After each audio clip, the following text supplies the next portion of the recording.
todos bienvenidos a esta nueva entrega de Protagonistas.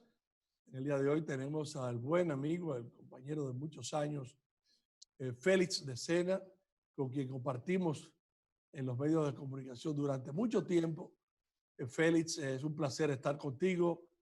Saludos y bienvenido a nuestro programa. Gracias, Mario. Saludos a todos los amigos de Protagonistas. Yo creo que muchos años que nos compartíamos en una transmisión o en un medio de comunicación, Mario. Yo creo que tendríamos que remontarnos 15 o 20 años, tanto así, ¿verdad? Porque ya nosotros podemos hablar de décadas de trabajo, Mario. Así es. Tus inicios en la crónica deportiva. Háblanos un poquito de eso. Tú eres nativo de Miche, ¿verdad? No, yo soy nativo de la capital. Mis padres son de Miches y siempre digo, cualquiera de la capital, pero no todo el mundo de un pueblo. Y siempre decía que era de Miches porque me sentía muy atado a ese pueblo con muchos recuerdos buenos de niñez. Pero de Miches es que sale la mayoría de las yolas, de las embarcaciones ilegales hacia Puerto Rico. Los precursores. Pero tú nunca estuviste involucrado en eso.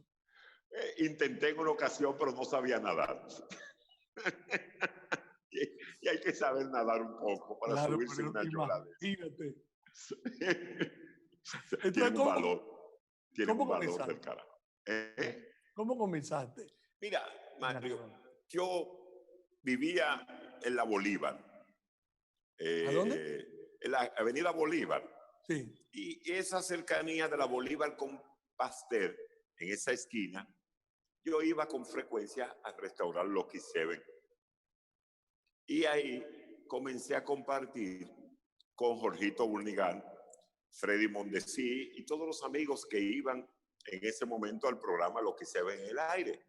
Entonces, en un programa que tenía el muñeco Luis Rafael Mejía, de dar resultados a las 11 de la noche, el muñeco me invitó a participar con él en ese programa. ¿Estamos hablando de qué año, más o menos? Yo estoy hablándote a ti de 1987-88. Ah, pues tú eres un muchacho, Félix. Sí, claro, ya tú habías sido editor del Caribe. Bueno, en ese momento yo era editor del periódico. Del Caribe. Y lo recuerdo muy bien. Entonces, el amigo de todos, que fue Tano Martino, luego Tano, que me escuchó en el programa, y Jorgito Bornigal, empezaron a hablar de fútbol americano, de baloncesto de la NBA, en ese momento de 1988. Perdón, Félix, tú estabas ya en el programa Lo que se ve en el aire, ¿o te llamaron?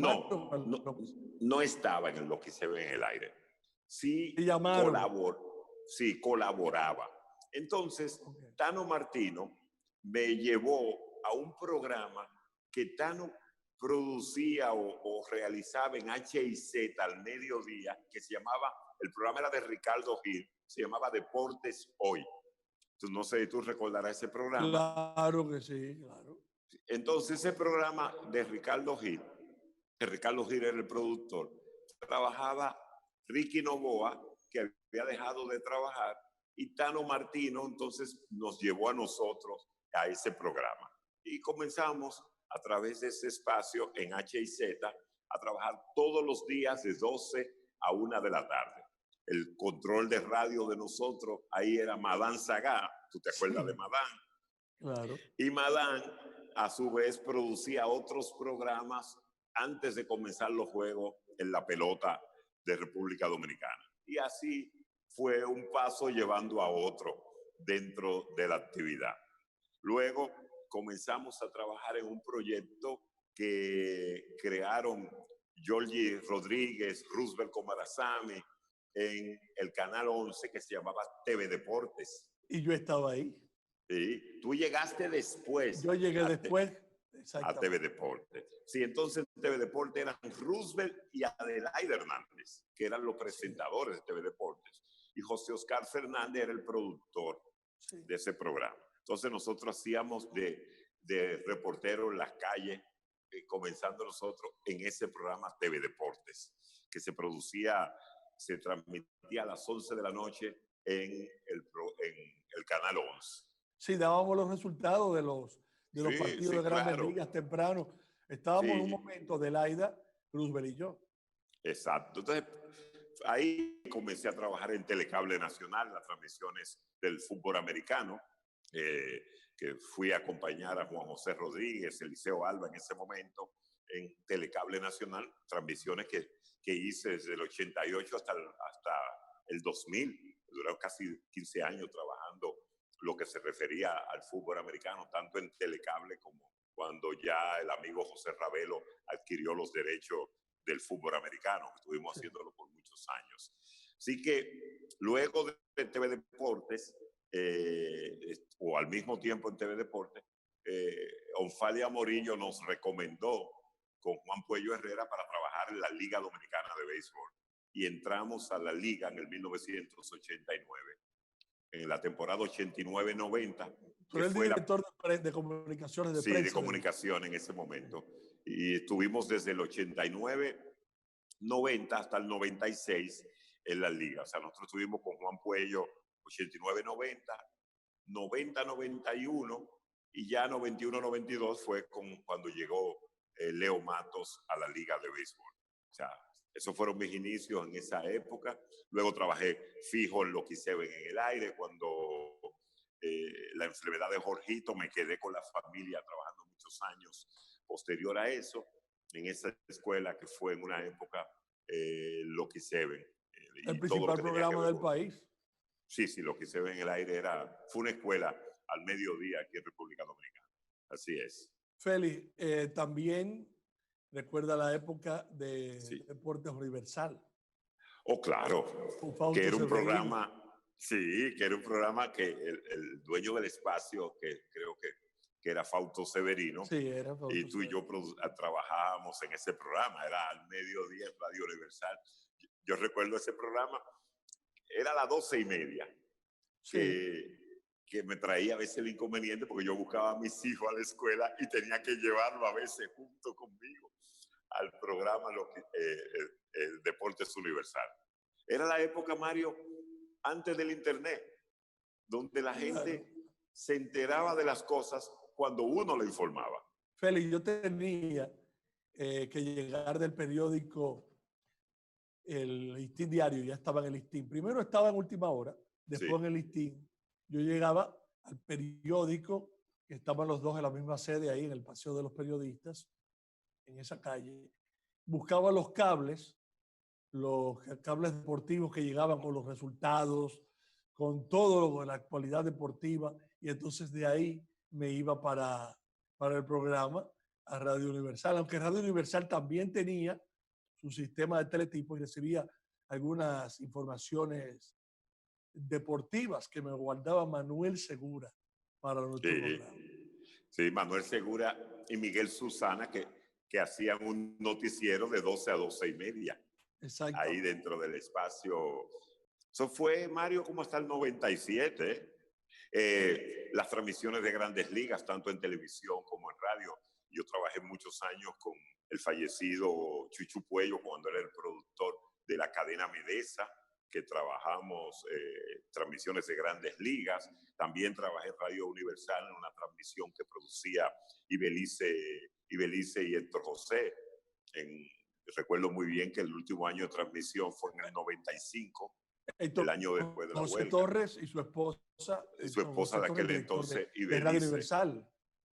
Esa cadena trabajamos, fíjate qué coincidencia, Orlando Cotes, Leo López, los dos colegas fallecidos, nosotros y Claudio García Lee, trabajábamos en esa cadena.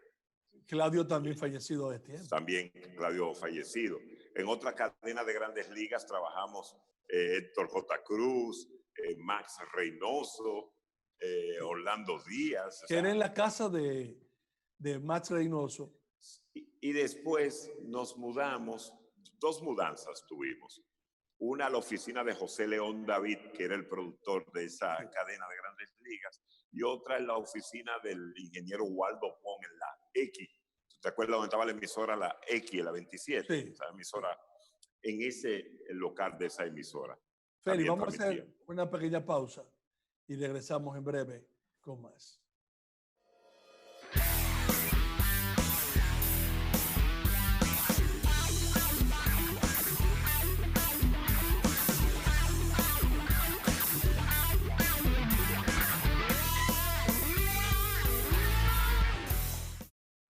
Félix, después ya a finales de los 90 vino Diario Deportivo, nuestro programa en el Canal 13, que bueno, fue en un momento un programa importante en la televisión deportiva del país. Tuvimos ahí unos cuantos años hasta que Alfonso Rodríguez nos quitó el espacio. Era de 2 a 3 de la tarde. Nos quitó el espacio para poner, yo no sé si tú recuerdas, Teleloquera, un programa que él tenía. Él entró como director de Telecentro, del Canal 13, en sustitución de Nelson Guillén, y entonces nos quitó el espacio y ahí ya, pues el espacio tuvo creo que un tiempo de 6 a 7 y finalmente lo dejamos. Pero hubo un momento en que el programa facturó una cantidad de dinero extraordinaria y era un programa muy popular.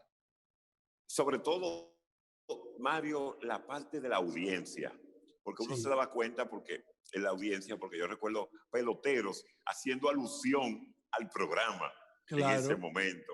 Y nosotros teníamos varios reporteros, era un noticiero bastante completo, fue un buen intento en esa época, en un horario complicado que era de 2 a 3 de la tarde. Félix, yo no sé si tú recuerdas que el reportero primero fue Juan Carlos Vázquez. Sí.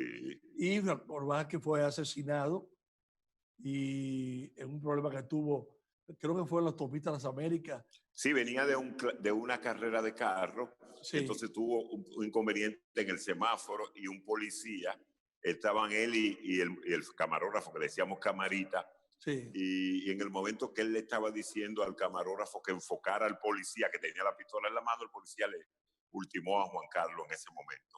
Y entonces después entró Rafael Díaz, Sí, ese mismo que está en la cadena del Licey. sí. Juan Rafaelito Díaz entró entonces como reportero del programa. Así mismo, así fue la historia de Diario Deportivo. Yo ya me encontré tarjeta de presentación de Diario Yo Deportivo. también lo tengo, yo también. La verdad es que Una fue una época, gran experiencia. fue una gran experiencia. En esta época, Mario, es difícil con los medios electrónicos y con las redes, ese tipo de espacio. Y repetimos, como te decía la gente en ese momento, yo esperaba que ustedes me daban los resultados, quién iba a lanzar hoy en el estadio Quisqueya, en la pelota, pero todo ese tipo de información le llega muy rápido, instantáneamente al fanático de hoy, que Sí, no ya era es el fanático de diferente. ayer. Eso es diferente completamente. Hay que hacer un programa ya distinto, un programa de comentarios, de primicias, y se logran en algún momento que te dé alguien que entrevistes. Pero hacer un programa ya como esos, pues ya no, ya es difícil, ya yo diría que imposible hacerlo. Félix, Es imposible. en transmisiones de béisbol invernal, ¿también participaste? Claro, yo comencé antes de entrar a la liga de béisbol, con los fallecidos Caimanes del Sur. Yo estuve el último año que los Caimanes jugaron. ¿Y te El pagó gerente, Messimito Lobatón? sí, Qué bien. el gerente general del equipo era Mackey Calzada y empezamos a trabajar en la antesala del equipo de los Caimanes del Sur. Luego tuvimos al final de la temporada como comentarista al final de los partidos en una cadena que tenían los Caimanes del Sur. Eran unos viajes, era el San Cristóbal distinto, la carretera vieja. Uno tenía que viajar a San Cristóbal. Yo recuerdo que empezó a trabajar con nosotros allá el colega Rolando Guante, que era de los que hacía el boletín de prensa de los Caimanes en aquella época. Fue en 1988. Luego, tú sabes que como trabajaba en la liga, en una ocasión, cuando tú tuviste un accidente en tu casa, te sustituí trabajando yo en la liga varias transmisiones con las Estrellas Orientales. Así es. Eh, Eso fue, Tano, ¿eh?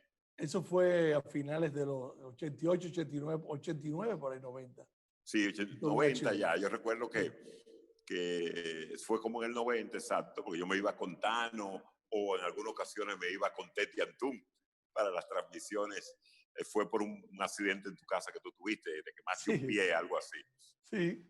Me quemé un pie con agua caliente. Tuve varios Con meses. agua caliente.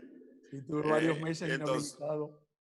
sí, entonces yo trabajé como 10, 12 juegos con las estrellas, que no era correcto porque yo trabajaba en la liga. Yo recuerdo que Orlando Cotes me dijo, tú no puedes seguir haciendo eso, porque tú no puedes tener ese trabajo. Y yo, pero es una cooperación porque no recibo paga por esto. Y Claro. luego trabajé con el Escogido en el 96 y en el 97. Trabajé en las transmisiones de los Leones del Escogido Ya yo en estaba esas con dos el temporadas. escogido. ¿Eh? Ya yo estaba con el escogido también. Así es. Muchísimas anécdotas de esa época de la pelota. Fue una época donde comenzó el periodo donde ya los Leones dejaron de ganar y teníamos la presión, muchas sustituciones de manager, esas cosas que comenzaron ya a mediados de esa década de los 90 en la pelota de República Dominicana. Comenzó la hegemonía de las Águilas Ibaeñas en ese momento, en el 96-97, fue el dominio de las Águilas por muchos años en nuestro béisbol. Félix, tú saliste de la liga, tú dices en el 96 más o menos. No, después de la Serie del Caribe del 96. Sí, te vas entonces a los Leones del Escogido. Y transmito 96, 97, 96, 97 y 97, 98. Ok, entonces estuviste también entonces ya en la comercialización. Sí, ya en el 2000, 99-2000, comienzo a trabajar con el doctor Julio Jacín comercializando a los Gigantes del Cibao, que eran los pollos que él lo acababa de bautizar. En ese momento, la liga tenía una comercializadora, entonces le pagaba muy poco dinero a los Gigantes, que en aquel momento eran los pollos.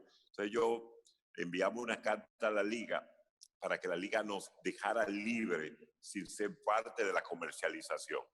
La liga vio eso bien, contento. O sea, que los pollos se quedaran fuera. Nos quedamos fuera. Entonces tú dices que ustedes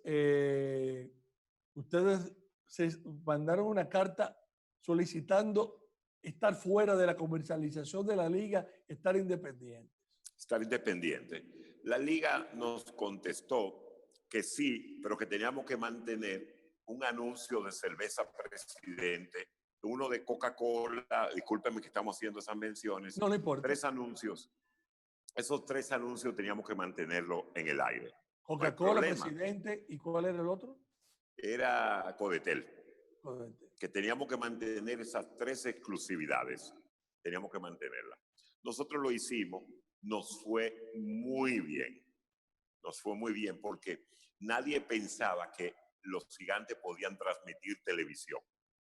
Recuerdan que aquí la Liga Dominicana transmitía 20 juegos Licey Escogido, o sea, 20 juegos de la capital y 10 juegos de Santiago. No transmitían los otros equipos.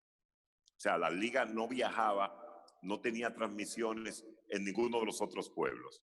Nosotros conseguimos un equipo técnico que nos ayudó a poder traer una transmisión desde San Francisco de Macorís aquí. Y recuerdo muy bien en la parte técnica, porque trabajamos en eso, que llevábamos la señal a la Loma de la Navisa, Cotuí, de ahí traíamos a Cambita y de Cambita a la capital. Era costoso, pero nos permitió tener la independencia y el nacimiento de la independencia de todos los equipos. ¿Por qué, Mario?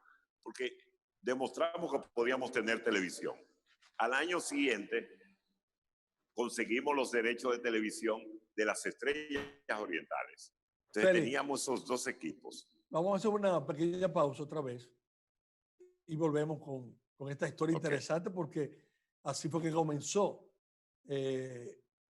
la comercialización de los equipos de manera individual en la pelota dominicana.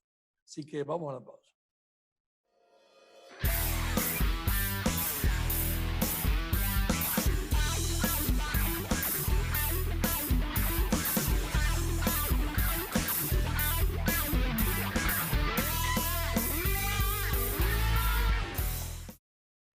Félix, entonces, ustedes, ya digo hablando de los Gigantes, compran los derechos también de las Estrellas Orientales. Estamos hablando que del 2000, 2001. 2001-2002 compramos los derechos de las estrellas. Y usted empieza a comercializar esos dos equipos y los demás equipos que hicieron. En el 2002-2003 compramos los derechos de todos los otros equipos menos del Licey. En ese momento, el difunto Alberto Hanna tenía los derechos del Licey y hizo una transmisión junto con el colega Odalis Santiago. Trabajaron un año los derechos de televisión de los Tigres del Licey en ese momento. Entonces, yo recuerdo, ya en el... Félix, que yo trabajé con ustedes en las ventas, también en la comercialización, claro, con el doctor Racín, en esa empresa que surgió. Así es. Eso fue, Mario, el nacimiento de lo que tenemos hoy en la pelota, que a veces la gente se le olvida y cree que todo llegó hoy, pero los equipos no tenían transmisiones individuales. No tenían transmisiones individuales y esto fue lo que nosotros dividimos las transmisiones y entonces cada equipo transmitía 25 juegos.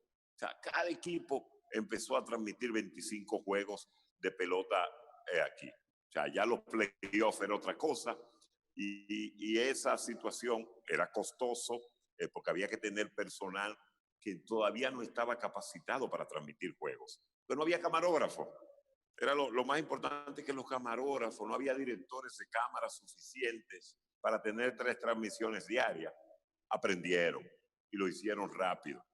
Recibieron cursos intensivos cuando aquí se montaron los Juegos Panamericanos en el 2003, que vinieron la gente de CBC, sí, Canadian Broadcasting Company, y esos muchachos hicieron cursos intensivos y al año siguiente recibimos la calidad de la enseñanza que ellos recibieron en los Juegos Panamericanos. Fue una época de aprendizaje para todos. Félix, antes hubo unos intentos también de una comercialización conjunta dirigida por una persona. Primero estuvo Eliseo Alba y después Chichi Selman. ¿Tú recuerdas esa etapa? Porque también tú la viviste. Claro. Mira, Mario, recuerdo todavía hasta el primer día que se habló con Eliseo, porque yo trabajaba en la Liga Dominicana de Béisbol. Nosotros hablamos con Eliseo Alba. Yo ayudaba al doctor Mato en la comercialización de un programa que él tenía que se llamaba Concertando. Ese programa, sí, lo hacía él y Valdepares, que era su socio en ese programa. A la salida de ese programa, Eliseo Alba entraba al Canal 11 y empezaron a hablar. Y él le dijo, Eliseo, ¿por qué no hacemos algo con la pelota dominicana? Eliseo, que era una persona extremadamente creativa, se apareció con un plan magnífico para nuestro béisbol. Y una vez Eliseo lo presentó, yo recuerdo que el ingeniero Daniel Aquino le dijo en una reunión, Eliseo, tú compra esto por lo que tú dices que tú comercializarías. Y Eliseo dijo que sí. Nos sorprendió a todos. Era increíble que Eliseo dijera que sí a eso, pero dijo que sí. Eliseo tuvo un inconveniente y fue que él no había canales de televisión. Entonces consiguió el Canal 13, pero el Canal 13 tenía un programa de Marielena Núñez y Wilfredo, el que era su esposo en ese momento, no recuerdo. Entonces, ese programa terminaba a las 9 de la noche, y Wilfredo Alemán, y entonces no podíamos transmitir en día de semana por el Canal 13, que de hecho solo era local, no se veía a nivel nacional, teniendo el Liceo Alba pérdidas grandes, pero el béisbol en ese momento dio el primer salto, Mario. Las vallas costaban 10,000 pesos y yo recuerdo... ¿Cuándo? Estamos hablando del... 93-94. Ok. 93-94. Sí. Entonces el Liceo puso las vallas a 100,000 pesos y todo el mundo dijo, está loco el Liceo. Porque eso es imposible que una valla pueda costar eso. Pues la gente la pagó, Mario. Sí, porque había televisión. La gente recuerda que las vallas se vendían por pie y el Liceo no, el Liceo simplemente las dividió y la vendió dividiendo el estadio Quisqueya. Fue un salto cualitativo para el béisbol dominicano en ese momento. Luego, el Liceo, nunca voy a olvidar la fecha, Mario. Yo estaba con el Liceo en el Country Club en ese momento y el Liceo le vendió los derechos que él tenía a Chichi Selman. Y recuerdo que, ¿por qué la fecha? ¿Por qué ese día se mató Ayrton Senna? El 1 de mayo del 94. Sí, entonces, ese 1 de mayo yo estaba con Eliseo Alba en el Country Club y él tenía una reunión con el ingeniero Selman. Y recuerdo que alguien vino a decir, se acaba de matar Ayrton Senna. Fue algo que conmocionó a uno. Y recuerdo Claro. Eliseo que trabajaba en las transmisiones del Mundo Deportivo Marlboro. De la Y Fórmula fue 1, algo impactante en ese momento en la reunión. Y ahí se iniciaron las reuniones para que el ingeniero Selman hiciera la comercialización con una compañía que tiene el mismo nombre a la de Juanchi, CID. CID. Comercializadora Internacional Deportiva, se llamaba. Feli, ahí estabas tú, yo, sí. Omar Jajón. O sea que Trabajan. se vendían todos los equipos ahí. Fue una buena... Todos los Santana equipos. también estuvo. Fue una gran experiencia que fracasó por dos cosas, Mario. Se lo podemos decir. Porque el país no estaba listo para UHF y el ingeniero Selman intentó llevar las transmisiones a UHF, al canal 35, que el 46 que él tenía, recuerdo el número del canal. Sí, Sport Vision. Sport Vision. Y ese canal ni siquiera se veía en el cable. Sí. Ni siquiera estaba en el cable, en una época que no había esa cantidad de canales de cable que hay hoy, porque hoy Mario, tenemos 160 compañías de cable, tenemos más compañías de cable que municipios. Increíble, lo de este país sí. es increíble. Sí, es más, esto ha puesto el país, Mario, que tú vas a algunos pueblos y los programas populares de los pueblos son programas que se producen en el mismo pueblo, un canalito, sí, por decirlo, no de manera despectiva, me refiero a un canal local. Un canal pequeño. Sí, entonces eso es lo que ha provocado que el país haya dividido, pero en aquel momento eso fue lo que trajo consigo los problemas de la comercialización de la pelota hasta el 97, que el ingeniero Selman la trabajó, hasta el 97, 98 más o menos.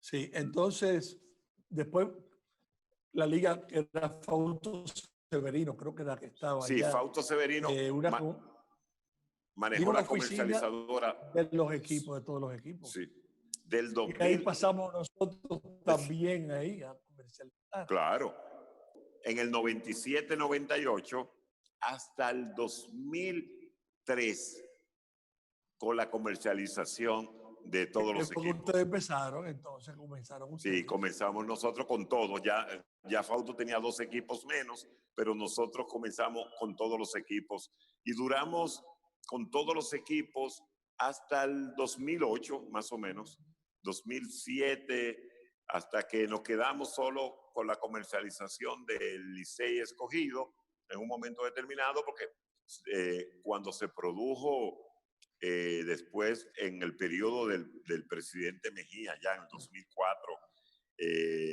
hicimos la Serie del Caribe del 2004, pero al año siguiente la tasa del dólar había subido mucho, entonces los equipos teníamos en ese momento, tenían un contrato que le indexaba el contrato con el dólar, y en el momento que ese contrato se hizo, el dólar estaba al 17-1. Entonces, con un dólar al 38 era imposible cubrir los compromisos financieros con los equipos, y se logró en ese momento un acuerdo para que cada equipo se independizara. Nos quedamos juntos con el Quisqueya, con Licey Escogido, hasta que se vendió finalmente el Escogido. Así fue, Mario. Vamos a otra pausa y volvemos en breve, Félix.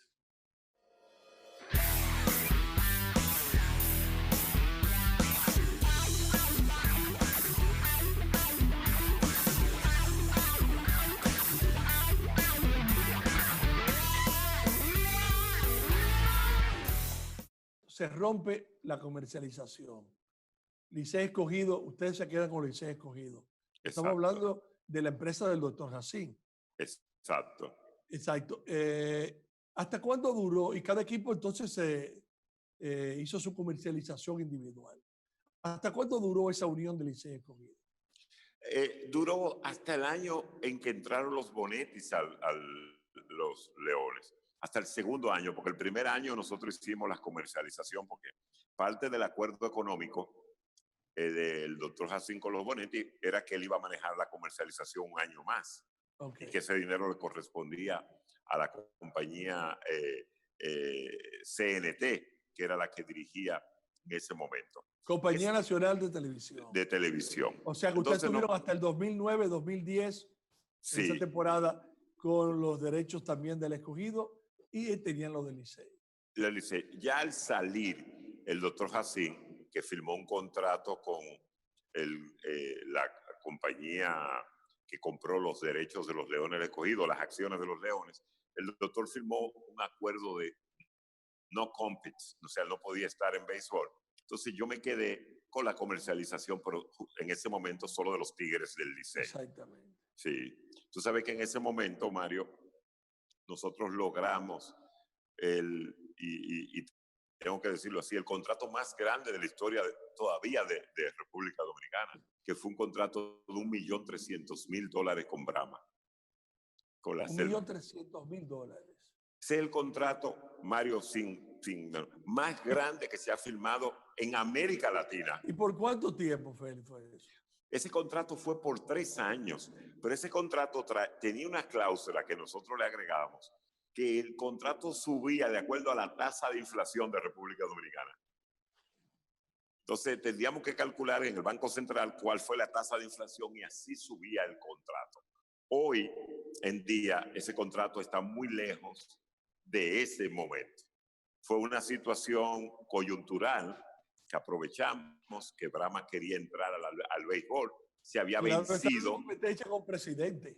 Sí, se había vencido el contrato de cerveza Presidente. Presidente no creyó la oferta de Brahma, que eso no era verdad. Yo recuerdo en ese momento, se hizo un gran esfuerzo de parte de Cervecería cuando ya el contrato se le había dado el sí. Ya Cervecería estaba dispuesta a igualarlo en un momento determinado y trató de manera legal de oponerse al contrato. Estamos hablando de enviando inclusive actos de algo así oponiéndose a dicho contrato.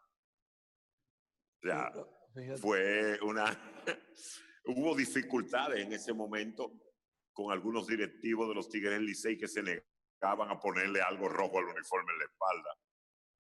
Entonces, yo tuve que decirle, pero, señor, pero Buble tenía rojo.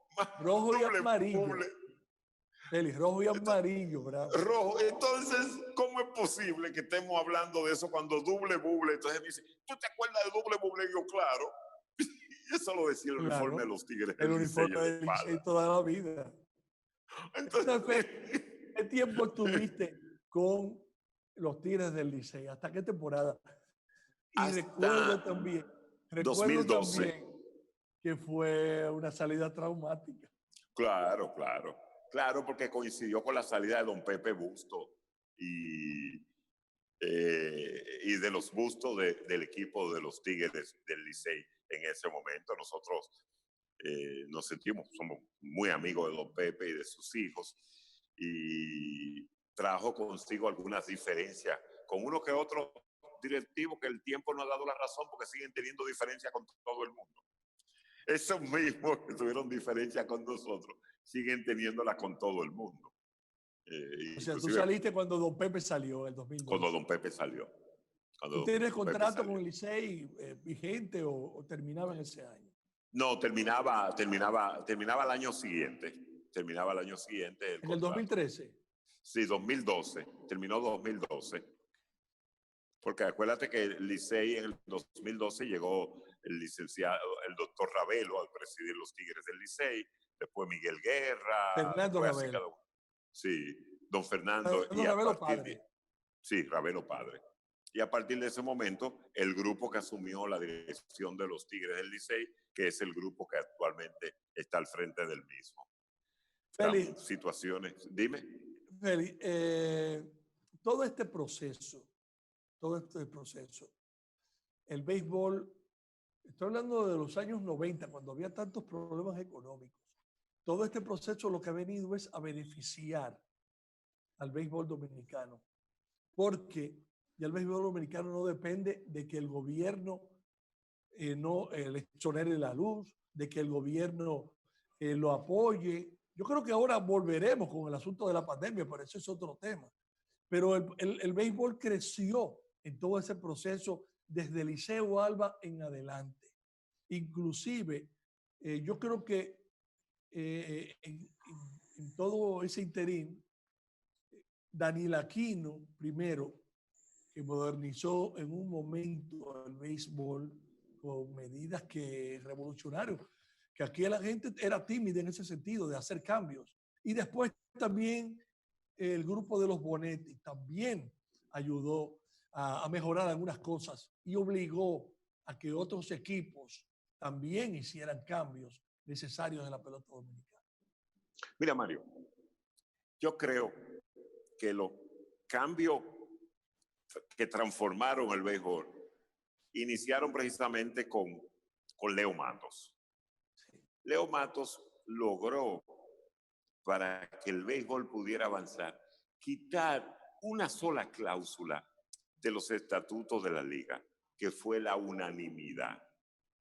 En esa época, todo tenía que ser tomado a unanimidad y era imposible que 5 equipos se pusieran de acuerdo. 5, o sea, que dijeran los 5 que sí. Entonces, difícil, así es. Era difícil porque desde que uno decía que no se podía. Entonces Leo Matos logró eso y a partir de ese momento las iniciativas se discutían antes de entrar a las reuniones de la liga y se lograron muchísimas cosas positivas para el avance de la liga. La comercialización fue una, y la independencia económica de la liga de parte del gobierno dominicano surgió en esa década de los 90. Una parte importante. Cuando la liga logró, tú recordarás, en el año 1994, Mario, 93-94, la remodelación de todos los estadios, Mario. Sí. Fue después de una victoria en la pelota invernal, después de los fall feed del Licey del 91-92, que fue terrible. Sí. Los fall feed del Licey. El año siguiente, con el triunfo de las Águilas, sí, se fue al Palacio y ahí el doctor Balaguer accedió a remodelar los estadios y Bebecito Martínez remodeló en ese momento los 3 estadios República Dominicana, porque los Gigantes no existían. Sí. El Quisqueya le quitaron los asientos de madera, le pusieron los asientos plásticos, se hizo una verja perimetral, se asfaltó el parqueo, porque la gente se olvidó, Mario, que el parqueo del Quisqueya no era asfaltado. Así es. El parqueo del Quisqueya era caliche. Félix, vamos a la pausa, perdona, y estamos sobre el tiempo. Y entonces regresamos a continuar con eso porque eso es historia que la gente tiene que conocer. Sí. Adelante, señor director.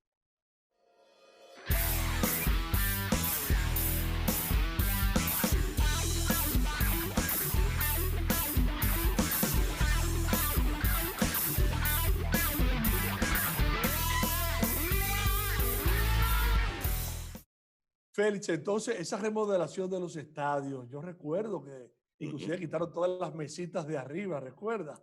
Fue terrible eso. De madera, para muchos borrachos que estaban allá arriba a beberse su trago en las mesitas, que eso era antológico en el estadio de Quisqueya. El parqueo sí se fue asfaltado, se hizo una verja perimetral y todo eso es cierto. Vamos a seguir hablando sobre eso. Sí, entonces ahí nació otro béisbol, Mario. Ahí comenzó los jóvenes a regresar al béisbol, porque se remodelaron los baños en ese momento. Todo ese desastre que era en un momento la pelota comenzó como a limpiarse las cosas. Y coincidió con el año ya, primer año del Liceo Alba, la comercialización. O sea, ahí comenzó todo. En esa temporada 93-94, en el Estadio Quisqueya, ya con esa remodelación que hizo el ingeniero Diego Martínez Cabruja, tú recordarás, que fue el que remodeló el Estadio Quisqueya, y el Tetelo Vargas en su momento, y el Estadio Cibao. Entonces, ahí fue que empezó a cambiar todo el béisbol. Y yo recuerdo, Mario, que yo le dije en una ocasión a un anunciante, la pelota dominicana se ofendió, todavía es enemiga mía todavía por esto. Le dije, mire señores, ustedes están confundidos. En una época la pelota dominicana Si el gobierno no daba dinero, no había pelota. Luego, si cervecería, Coca-Cola y Codetel no participaban, tampoco había pelota.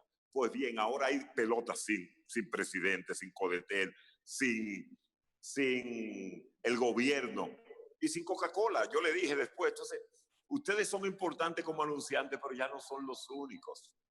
Porque era una época en que, tú recuerdas que el anunciante en esa época te decía, son tantos, y tú no tenías derecho a negociar. Cógelo o déjalo. O déjalo. Simple y llanamente, esa era la actitud que tenían. Sí, nosotros vendíamos. Sí, entonces eso nosotros tenemos que decirnos, tumbamos eso, porque yo recuerdo un anunciante cuando rompimos que hay que decir así, la exclusividad de las telefónicas, que nosotros negociamos en un momento que nos cedieran, porque bajaron el dinero, ese descenso económico, esa reducción de dinero, porque nos cedieran abrir. Pero como no había ninguna otra aparentemente telefónica, nos dijeron, está bien, pero ahí entraron todas las otras telefónicas al país. Y ya ustedes saben lo que significa para el béisbol dominicano la presencia de Altiz, de Viva, de Tricón en su momento, de cada una de esas telefónicas. O sea, él es los cambios que ha dado el béisbol en cuanto a lo comercial, que ha permitido, Mario, que esto. Ahora, ¿qué yo veo en el béisbol? Que estamos en el filo de una transición y no buena, Mario. Porque cada año estoy viendo una reducción de los fanáticos. Y como que nadie se está preocupando buscando el motivo, porque nosotros en aquel momento, Mario, contratamos una compañía que dirigía el amigo Elminio Alberti, y nos hizo un estudio de mercado del béisbol y nos entregó por escrito qué era lo que pasaba con el béisbol y qué había que hacer para que el fanático regresara al béisbol. ¿Perdón? Que eso es necesario ahora también. Hay que hacerlo de nuevo, o sea, porque todo el mundo tiene una teoría.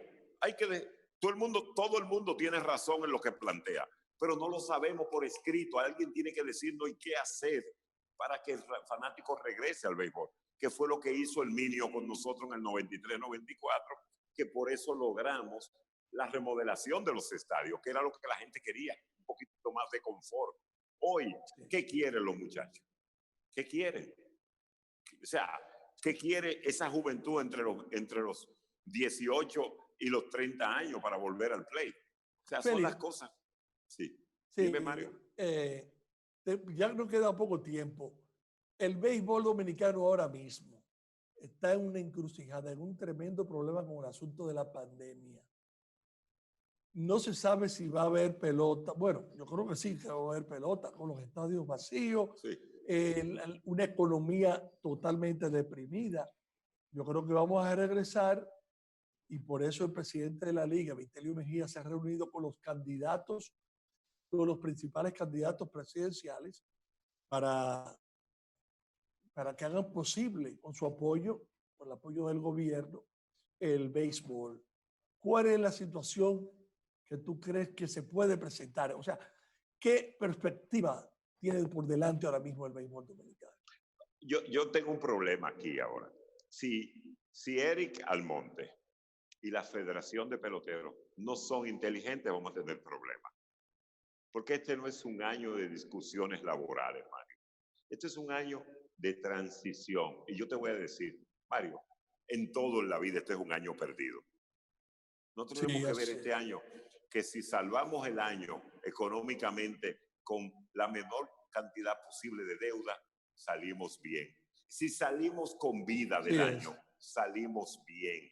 Entonces, si la liga, que va a tener una abundancia de peloteros, los peloteros comienzan a querer discutir salarios como en temporadas normales, no hay forma de que aquí se pueda jugar béisbol.